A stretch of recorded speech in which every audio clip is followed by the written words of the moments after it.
Hello students, welcome back. So artificial intelligence जो भी हमारा सब्जेक्ट है उसमें से हमने यूनिट नंबर 3 ऑलरेडी कवर किया हुआ है। यूनिट नंबर 3 के सारे कंटेंट्स और टॉपिक्स हमने डिस्कस किए हुए हैं, के ऊपर हमने रिकॉर्डेड लेक्चर्स भी मैंने अपलोड किए हुए हैं। Now we are going to start unit number 4 and the name of the unit number 4 is what knowledge. और उसमें से हम आज देखने वाले हैं नॉलेज बेस्ड एजेंट क्या होता है। Okay, this is the very first topic in unit number 4।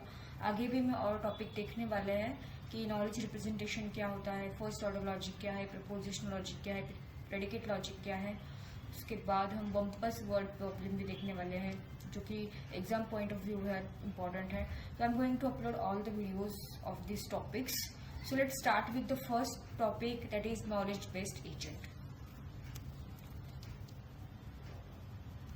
Okay, तो नॉलेज बेस्ड एजेंट क्या है? So knowledge based agent is an artificial intelligence और we can say that AI system that uses knowledge base. तो knowledge based agent में क्या use होता है? Knowledge base use होता है। ओके, एंड रीजनिंग भी यूज होती है। नॉलेज बेस एंड रीजनिंग की जरूरत क्या है? टू मेक डिसीजंस और take actions. Okay, so knowledge based agent mainly focus किस पे करता है? नॉलेज बेस पे और रीजनिंग पे। ओके, नॉलेज बेस में ऑफ कोर्स क्या रहेंगे? फैक्ट्स रहेंगे। ओके, और कुछ रूल्स रहेंगे, कुछ ह्यूरिस्टिक रहेंगे, और उस फैक्ट्स के ऊपर क्या परफॉर्म करना है? रीजनिंग परफॉर्म करना है, ताकि हम क्या कर सके? डिसीजंस ले सके और उस डिसीजन के अकॉर्डिंग एक्शंस भी ले सके। ओके, तो these agents are designed to simulate human-like problem solving by representing and manipulating knowledge about the world in a structured way. Okay, तो ये टाइप के एजेंट्स कैसे डिजाइन किए गए, क्यों डिजाइन किए गए? क्योंकि हमें क्या करना है? हमें मशीन को इंटेलिजेंट बनाना है। जैसे ह्यूमन प्रॉब्लम सॉल्व करता है वैसे ही हमें क्या करना है? मशीन से प्रॉब्लम सॉल्व करके लेनी है। ओके, जैसे ह्यूमन इंटेलिजेंटली बिहेव करता है वैसे ही हमें मशीन को भी इंटेलिजेंट बनाना है। तो उसके लिए उसको भी नॉलेज देना जरूरी है, नॉलेज को प्रॉपर रिप्रेजेंट करना जरूरी है, ताकि वो क्या करे? उसके ऊपर रीजनिंग परफॉर्म करके कुछ एक्शंस परफॉर्म करे, कुछ डिसीजंस ले पाए। ओके, तो इसी तरीके से ये जो एजेंट्स होते हैं नॉलेज बेस्ड एजेंट, उनको डिजाइन किया जाता है। मेनली फोकस वहाँ पे नॉलेज बेस पे दिया जाता है और रीजनिंग पे दिया जाता है। ओके, तो नॉलेज बेस क्या है? जो हमारा मेन कंटेंट है या फिर जो मेन क्या बोल सकते हैं, मेन टॉपिक है नॉलेज बेस्ड एजेंट का, which is knowledge base. It contains facts, rules and heuristic that describes the environment or domain that agent is working in. तो नॉलेज बेस में एग्जैक्टली होता क्या है? तो फैक्ट्स रहते हैं, कुछ रूल्स रहते हैं, कुछ ह्यूरिस्टिक्स रहते हैं। ओके, ये सब किसके बारे में? इन्वायरमेंट के बारे में। इन्वायरमेंट के बारे में फैक्ट्स, कुछ रूल्स, कुछ ह्यूरिस्टिक, और उस इन्वायरमेंट को हम डोमेन भी बोल सकते हैं। ओके, डोमेन के बारे में या फिर इन्वायरमेंट के बारे में, जहाँ पे एजेंट आपका प्रेजेंट है उस इन्वायरमेंट के फैक्ट्स, रूल्स, ह्यूरिस्टिक के बारे में इंफॉर्मेशन नॉलेज बेस में रहती है। तो इस स्लाइड से हमें पता चलता है कि हमें बनाना है मशीन को इंटेलिजेंट, जैसे कि ह्यूमन हमारा इंटेलिजेंट है। जैसे ह्यूमन प्रॉब्लम सॉल्व करता है उसी तरीके से हमें मशीन से प्रॉब्लम सॉल्व कर पाके लेनी है, तो उसको नॉलेज बेस प्रोवाइड करना जरूरी है। नॉलेज बेस में इन्वायरमेंट के बारे में कुछ फैक्ट्स, कुछ रूल्स, कुछ ह्यूरिस्टिक्स अवेलेबल रहेंगे और एजेंट वहाँ पे वर्क करता रहेगा उस इन्वायरमेंट में, right. So the central component of knowledge base agent is knowledge base, जैसे कि मैंने अभी बोला, it is represented as KB. The knowledge base is a set of sentences. Okay, तो नॉलेज बेस में क्या होता है? सेट ऑफ सेंटेंसेस होते हैं। तो sentence is used as a technical term. यहाँ पे क्या हुआ है? Sentence is a technical term. It is related but not identical. Very important thing, ये जो है ये इंग्लिश सेंटेंस के बराबर ही है, लेकिन इट इज रिलेटेड है लेकिन बराबर नहीं है, आइडेंटिकल नहीं है, एग्जैक्टली सेम नहीं है। Okay, so it is related but not identical to the sentences of English and other natural languages. It is somewhat related but it is not completely same as the sentence of your English language or natural language. So each sentence is expressed in a language called a knowledge representation. Okay, तो जो भी sentence, every sentence is expressed in a every sentence is expressed in a language is called as knowledge representation language, and it represents some assertion about the world. So what do you mean by assertion? Assertion मतलब true facts, okay, or things which are true in the world. Okay, तो sentence क्या है आपका?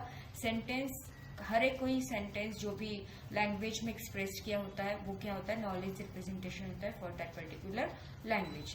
And there must be a way to add new sentences to the knowledge base and a way to query what is known. Okay, तो knowledge base तो हमें पता है it is a database, we can say that यहाँ पे facts है, कुछ rules है, ओके। तो इस नॉलेज बेस में नया सेंटेंस जाने के लिए भी वे होना चाहिए, ओके। और हम कुछ क्वेरी भी उसके ऊपर फायर कर सकते हैं कि हमें एग्जैक्टली क्या एक्शन परफॉर्म करनी है। नॉलेज बेस में एडिशन हो जाएगी सेंटेंस की, ओके। और उसमें से हम क्या करेंगे, कुछ फैक्ट्स लेंगे, उसके ऊपर रीजनिंग परफॉर्म करेंगे, ओके। और उसके ऊपर हम कुछ एक्शंस डिफाइन कर सकते हैं, लिख सकते हैं। So next part, the standard names for these operations are tell and ask. जैसे कि मैंने बोला, आपका नॉलेज बेस है, उसके अंदर नई सेंटेंसेस जानी भी चाहिए और हमें क्यूरी भी फायर करनी आनी चाहिए, ओके। तो ये जो भी ऑपरेशंस मैंने अभी बोले हैं, तो उनको टेक्निकली या फिर स्टैंडर्ड नेम्स उनको क्या बोलते हैं, tell and ask, okay. So both operations में इन्वॉल्व इन्फरेंस। इन्फरेंस मतलब क्या, deriving new sentences from the old, okay. Already कुछ सेंटेंसेस यहाँ पे अवेलेबल है, उनके ऊपर हम नए सेंटेंस को डिराइव कर सकते हैं, that is nothing but inference, okay. तो दोनों ऑपरेशंस में इन्फरेंस हो सकता है। So inference must obey the requirement that when one asks a question of the knowledge base, the answer should follow from what has been told or tell to the knowledge base previously, okay। कोई question अगर knowledge base पूछा गया, okay, तो same answer जो भी previously knowledge base ने दिया था, ओके, वही आंसर उसने फॉलो करना चाहिए, okay। So like all our agent, it takes percepts as an input and returns an action। तो ये क्या करता है agent, knowledge base agent, percept as a input, मतलब इन्वायरमेंट से कुछ इन्फॉर्मेशन सेंस करेगा, परसीव करेगा, उसे एज ए इनपुट लेगा, ओके, और उसके ऊपर प्रोसेसिंग परफॉर्म करके एक्शन रिटर्न करेगा, okay. So the agent maintains the knowledge base, that means KB, which में initially contain some background knowledge. तो एजेंट क्या करेगा, एजेंट एक नॉलेज बेस मेंटेन करता है, ओके, और उसमें कुछ बैकग्राउंड नॉलेज एडिशनली और इनिशियली हो सकता है, पहले से कुछ बैकग्राउंड नॉलेज वहाँ पे हो सकता है, okay. So each time the agent program is called, जब हम नॉलेज बेस एजेंट प्रोग्राम को कॉल करेंगे, इट डज 3 थिंग्स, ये 3 चीजें करेगा। पहले क्या करेगा, it tells the knowledge base what it perceives. तो एजेंट ने क्या परसीव किया है इंफॉर्मेशन इन्वायरमेंट से, वो बताएगा किसको, नॉलेज बेस को, ओके। उसके बाद it ask the knowledge base what action it should perform, okay. तो ये नॉलेज बेस को भी पूछेगा कि मुझे अभी क्या करना चाहिए, कौन से एक्शन परफॉर्म करनी चाहिए। So in the process of answering this query, extensive reasoning may be done about the current state of the world, about the outcomes of a possible action sequences and so on, okay। और जब ये ask करता है knowledge base को agent आपका, तो यहाँ पे क्या होता है, रीजनिंग परफॉर्म होती है, ओके। करंट स्टेट के ऊपर रीजनिंग परफॉर्म होती है, then outcomes of possible action sequences भी प्रेडिक्ट किए जाते हैं, और after that agent program tells the knowledge base which action was chosen and agent executes that action, okay। तो agent program finally क्या करता है, थर्ड थिंग में या फिर थर्ड स्टेप में, it tells the knowledge base which action was chosen and then your agent will execute that action, okay। So it is a series of tell, then ask and then again tell। These 3 operations are performed by your knowledge based agent, okay। तो पहले ये क्या करेगा, जो भी perceive किया है information वो नॉलेज बेस में देगा, okay. It will tell to the knowledge base कि मैंने ये इनपुट दिया, परसीव किया है। आफ्टर दैट आपका जो भी नॉलेज बेस है वो क्या करेगा, वो पूछेगा, सॉरी, आपका जो एजेंट है वो पूछेगा नॉलेज बेस को कि मैं कौन से एक्शन परफॉर्म करूँ, ओके। तो यहाँ पे रीजनिंग परफॉर्म होगी, आउटकम्स जो भी होंगे वो भी पॉसिबल एक्शन सीक्वेंस यहाँ पे प्रेडिक्ट किया जाएगा कि इस तरीके से अगर यहाँ पे मैं ये सीक्वेंस फॉलो करूँ तो इसका आउटकम क्या हो सकता है, ओके। और उसके बाद again your agent program will tell to the knowledge base that कौन सी एक्शन मैंने चूज करी है, और उसका जो भी एग्जीक्यूशन है वो कर लेगा कौन, एजेंट आपका कर लेगा। So these are the 3 operations, tell, ask and tell. So this is what the same thing जो भी आप यहाँ पे आप देख सकते हो। तो function KB agent, that means your knowledge base agent, ये ऑफ कोर्स क्या करता है, परसेप्ट मतलब इन्वायरमेंट को सेंस करके, परसीव करके उसके पास कुछ इनपुट रहता है, and returns an action, okay. Knowledge base agent क्या करेगा, परसीव करेगा इन्फॉर्मेशन को और एक्शन को रिटर्न करेगा। उसके बाद यहाँ पे उसके पास क्या है, KB है, दैट मीन्स नॉलेज बेस है, और उसके बाद है T मतलब क्या, काउंटर, आपका टाइम काउंटर। इनिशियली वो क्या होता है, 0, वो क्या इंडिकेट करता है, टाइम इंडिकेट करता है। तो परसिस्टेंट मतलब क्या, जो चीजें सेव रहती है। तो एक है KB योर नॉलेज बेस, और उसको एसोसिएटेड है टाइम काउंटर। ठीक है। सो पहला ऑपरेशन हमें पता है टेल, तो ये नॉलेज बेस को बताएगा मेक परसेप्ट सेंटेंस। ओके, मतलब क्या, परसीव क्या किया उसने at that current time. Okay, T represent the current time, at that current time क्या परसीव किया, ये किसको बताएगा, नॉलेज बेस को बताएगा। कौन, आपका एजेंट। उसके बाद आपका एजेंट आस्क करेगा, पूछेगा, okay, at that particular time query करेगा कि मैं कौन से एक्शन को चूज करूं। ओके, उसके बाद again it will tell to the knowledge base that कौन से एक्शंस मैंने चूज करी है एट दैट पर्टिकुलर टाइम, और उसके बाद आपका टाइम अपडेट होता चला जाएगा। And finally you are returning, that function is returning an action. Okay, so generic knowledge based agent is given over here. Given a percept, the agent adds the percept into the knowledge base. तो percept मतलब जो भी perceive किया है information वो knowledge base में add करेगा. Again it asks the knowledge base for the best action and tells the knowledge base it has in fact taken that action. तो पहले action कौन सी चूज करूँ या फिर चूज की है वो बताएगा, और उसके बाद उस एक्शन को एग्जीक्यूट भी करेगा।